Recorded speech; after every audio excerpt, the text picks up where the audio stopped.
Chapter 1. Mrs. Rachel Lynde is surprised.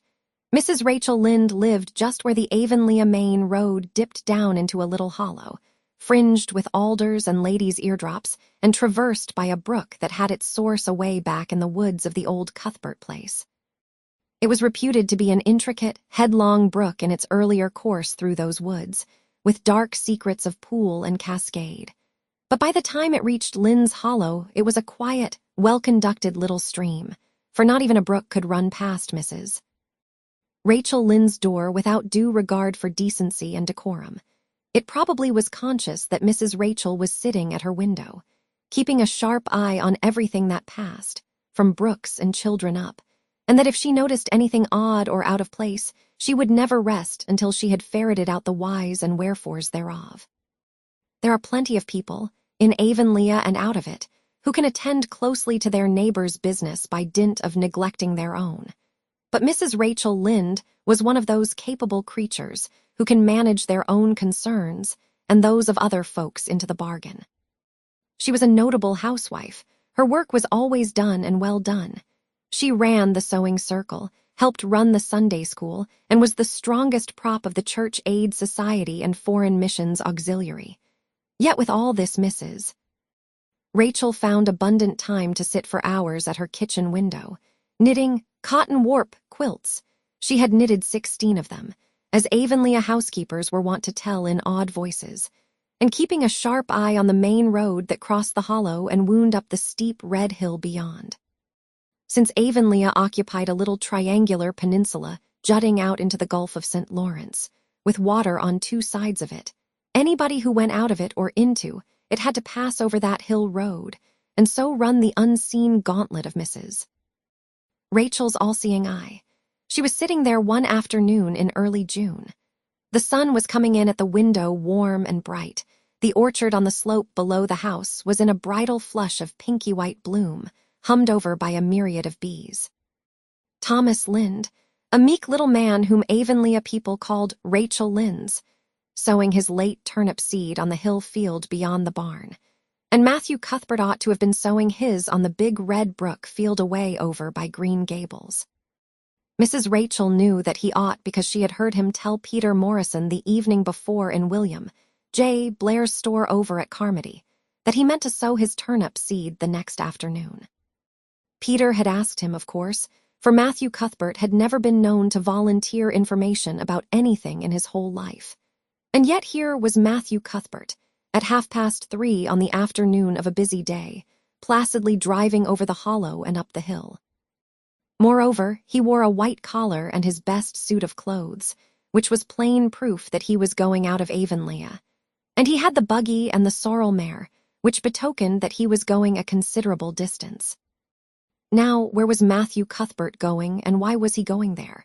Had it been any other man in Avonlea, Mrs. Rachel, deftly putting this and that together, might have given a pretty good guess as to both questions. But Matthew so rarely went from home that it must be something pressing and unusual which was taking him. He was the shyest man alive, and hated to have to go among strangers or to any place where he might have to talk. Matthew, dressed up with a white collar and driving in a buggy, was something that didn't happen often. Mrs. Rachel, ponder as she might, could make nothing of it, and her afternoon's enjoyment was spoiled. "I'll just step over to Green Gables after tea and find out from Marilla where he's gone and why," the worthy woman finally concluded. "He doesn't generally go to town this time of year, and he never visits. If he'd run out of turnip seed, he wouldn't dress up and take the buggy to go for more. He wasn't driving fast enough to be going for a doctor. Yet something must have happened since last night to start him off. I'm clean puzzled, that's what, and I won't know a minute's peace of mind or conscience until I know what has taken Matthew Cuthbert out of Avonlea today." Accordingly, after tea, Mrs. Rachel set out. She had not far to go. The big, rambling, orchard-embowered house where the Cuthberts lived was a scant quarter of a mile up the road from Lynde's Hollow. To be sure, the long lane made it a good deal further. Matthew Cuthbert's father, as shy and silent as his son after him, had got as far away as he possibly could from his fellow men without actually retreating into the woods when he founded his homestead. Green Gables was built at the furthest edge of his cleared land, and there it was to this day, barely visible from the main road, along which all the other Avonlea houses were so sociably situated. Mrs. Rachel Lynde did not call living in such a place living at all. "It's just staying, that's what," she said as she stepped along the deep-rutted, grassy lane bordered with wild rose bushes. "It's no wonder Matthew and Marilla are both a little odd, living away back here by themselves. Trees aren't much company, though dear knows if they were there'd be enough of them. I'd rather look at people. To be sure, they seem contented enough. But then, I suppose, they're used to it. A body can get used to anything, even to being hanged, as the Irishman said." With this, Mrs. Rachel stepped out of the lane into the backyard of Green Gables. Very green and neat and precise was that yard, set about on one side with great patriarchal willows and on the other with prim Lombardies.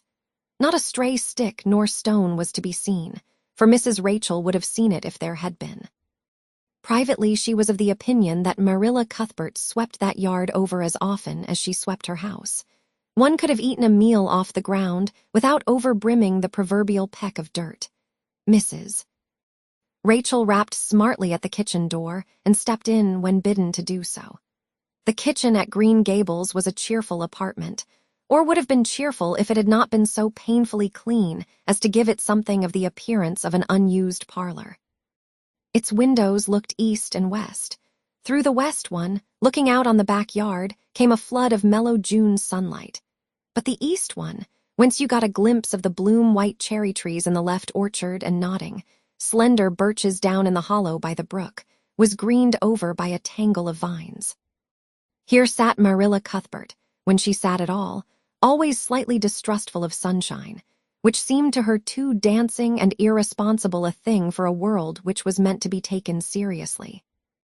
And here she sat now, knitting, and the table behind her was laid for supper. Mrs. Rachel, before she had fairly closed the door, had taken a mental note of everything that was on that table. There were 3 plates laid, so that Marilla must be expecting someone home with Matthew to tea.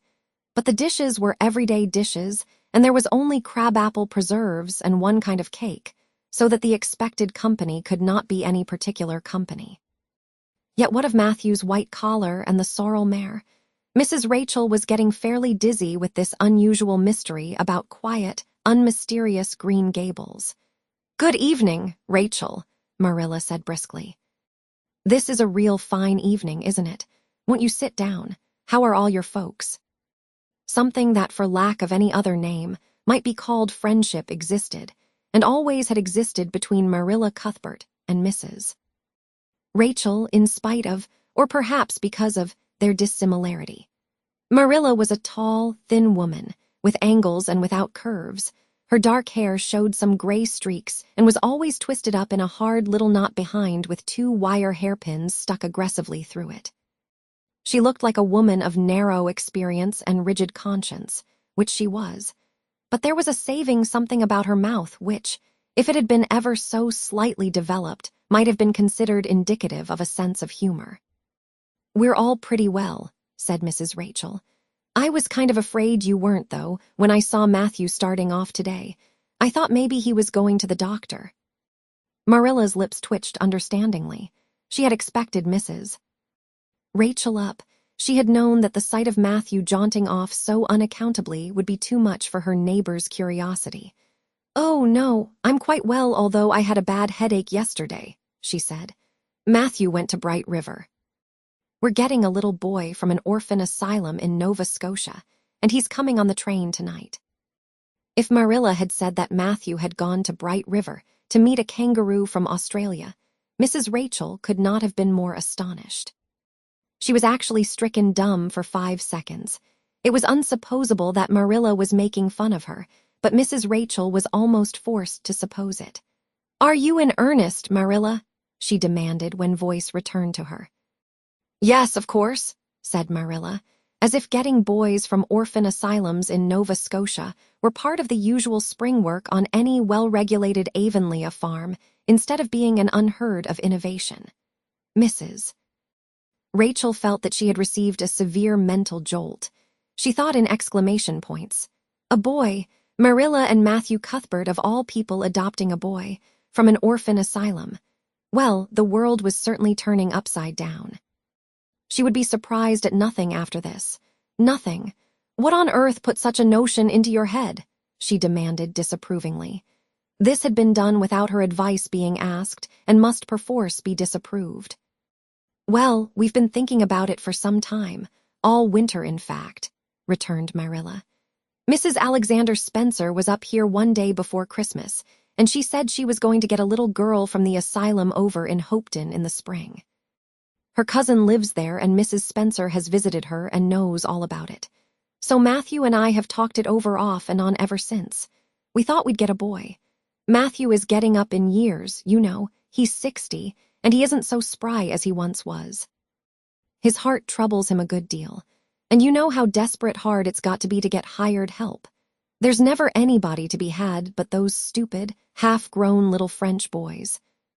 And as soon as you do get one broke into your ways and taught something, he's up and off to the lobster canneries or the States. At first Matthew suggested getting a homeboy, but I said no, flat to that. They may be all right, I'm not saying they're not, but no London Street Arabs for me, I said. Give me a native born at least. There'll be a risk no matter who we get.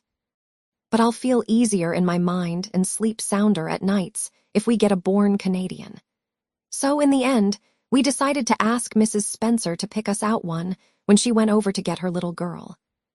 We heard last week she was going, so we sent her word by Richard Spencer's folks at Carmody to bring us a smart, likely boy of about 10 or 11. We decided that would be the best age, old enough to be of some use in doing chores right off and young enough to be trained up proper. We mean to give him a good home and schooling. We had a telegram from Mrs. Alexander Spencer today. The mailman brought it from the station, saying they were coming on the 5:30 train tonight. So Matthew went to Bright River to meet him. Mrs. Spencer will drop him off there. Of course she goes on to White Sands Station herself. Mrs. Rachel prided herself on always speaking her mind. She proceeded to speak it now, having adjusted her mental attitude to this amazing piece of news. Well, Marilla, I'll just tell you plain that I think you're doing a mighty foolish thing. A risky thing, that's what. You don't know what you're getting.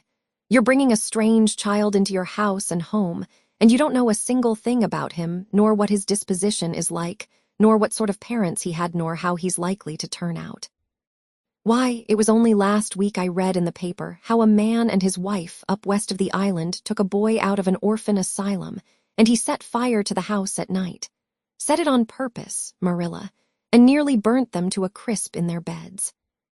And I know another case where an adopted boy used to suck the eggs. They couldn't break him of it.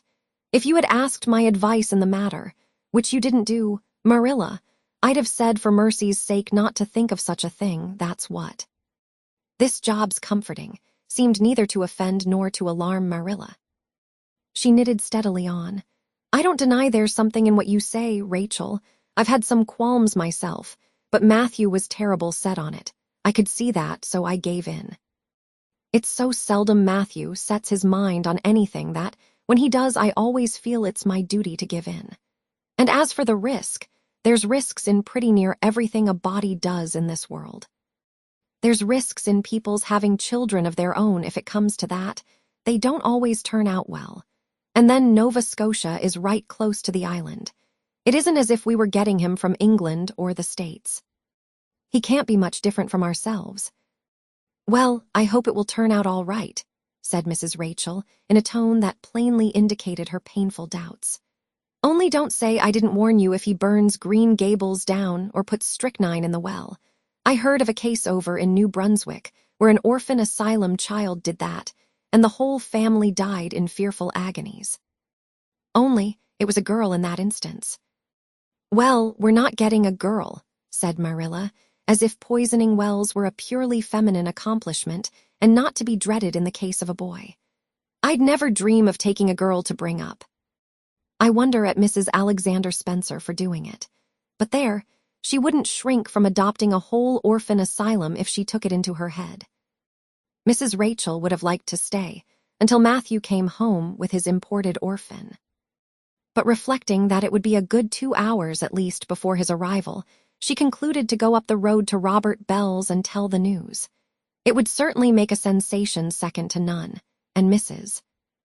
Rachel dearly loved to make a sensation. So she took herself away, somewhat to Marilla's relief, for the latter felt her doubts and fears reviving under the influence of Mrs. Rachel's pessimism. "Well, of all things that ever were or will be," ejaculated Mrs. Rachel when she was safely out in the lane. "It does really seem as if I must be dreaming.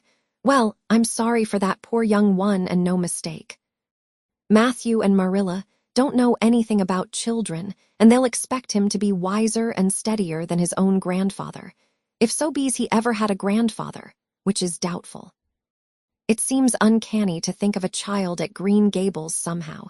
There's never been one there, for Matthew and Marilla were grown up when the new house was built, if they ever were children, which is hard to believe when one looks at them.